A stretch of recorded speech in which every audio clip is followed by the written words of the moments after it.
এই গরম সমୟରେ ଯଦି କିଛି ହାଲକା ଫୁଲକା ଖାଇବା ପାଇଁ ଇଚ୍ଛା ହେଉଥାଏ ତାହେଲେ এই ରେସିପିଟି ନିଶ୍ଚୟ ଥରେ ବନେଇକି ଦେଖିପାରନ୍ତି। ଖାଲି ନିଜ ପାଇଁ ନୁହଁ, ପିଲାଙ୍କୁ ଟିଫିନ୍ରେ ବି ବନେଇ ଦେଇପାରିବେ ଆଉ ଘର ଲୋକଙ୍କୁ ସମସ୍ତଙ୍କୁ ଜଳଖିଆରେ ତିଆରି କରି ବି ଖାଇବା ପାଇଁ ଦେଇପାରିବେ। ତ ରେସିପିଟି ବନେଇବା ବହୁତ ସହଜ, ଚାଲନ୍ତୁ ଷ୍ଟାର୍ଟ କରିବା। ଏଠି ଗୋଟେ କପ୍ରେ ମାପିକି ମୁଁ ଅଧା କପ୍ ସୁଜି ନେଇଛି, ଅଧା କପ୍ ଦହି ଦେଇଛି ଆଉ ଅଧା କପ୍ ପାଣି ଦେଇ ସୁଜିକୁ ଭଲ ଭାବରେ ଗୋଳେଇ ନେବା। ତାପରେ ସୁଜିକୁ ଫୁଲିବା ପାଇଁ 10 ରୁ 15 ମିନିଟ୍ ପର୍ଯ୍ୟନ୍ତ ତାକୁ ଢାଙ୍କା ଲଗେଇକି ରଖିଦେବା। 10-15 ମିନିଟ୍ ପରେ ଦେଖନ୍ତୁ ସୁଜି ସୁନ୍ଦର ଭାବରେ ଆମର ଫୁଲି ଯାଇଛି।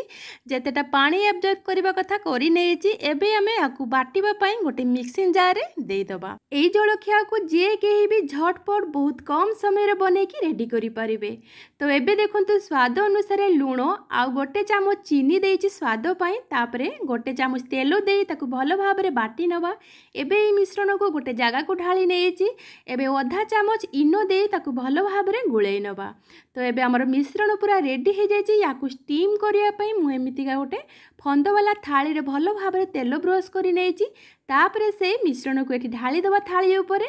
ତ ଏବେ ୟାକୁ ଷ୍ଟିମ୍ କରିବା ପାଇଁ ମୁଁ ଏଠି ଆଗରୁ କରେଇରେ ପାଣି ବସାଇ ଦେଇଥିଲି। ପାଣି ଭଲ ଭାବରେ ଫୁଟି ଯାଇଛି। ଏବେ ଏମିତି ଗୋଟେ ଷ୍ଟାଣ୍ଡ ନେଇଛି। ଆପଣ ଷ୍ଟାଣ୍ଡ ଜାଗାରେ ଯେକୌଣସି ଗିନା କି ପ୍ଲେଟ୍ ବି ନେଇପାରିବେ।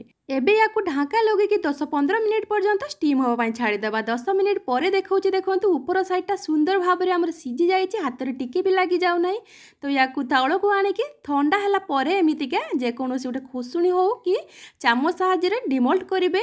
ସୁନ୍ଦର ଭାବରେ ଏଇଟା ବାହାରି ଆସିବ, ପ୍ଲେଟ୍ରେ ଟିକେ ବି ଲାଗିଯିବନି।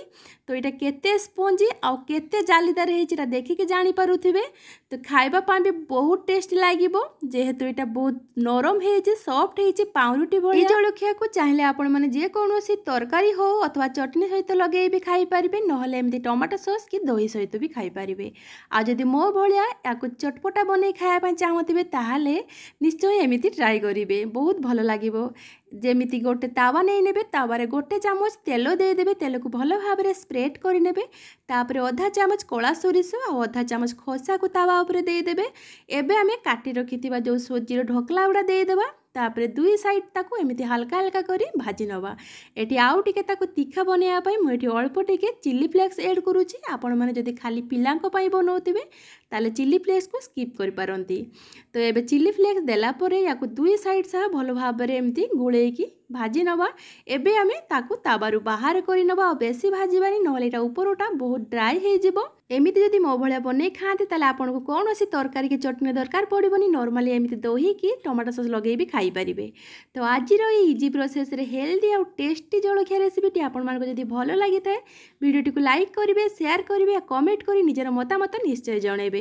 ଭିଡ଼ିଓଟିକୁ ଲାଷ୍ଟ ପର୍ଯ୍ୟନ୍ତ ଦେଖିଥିବାରୁ ବହୁତ ସାରା ଧନ୍ୟବାଦ। ମୁଁ ପୁଣି ଥରେ ଆସିବି ଆଉ ଗୋଟେ ନୂଆ ରେସିପି ନେଇ। ଜୟ ଜଗନ୍ନାଥ।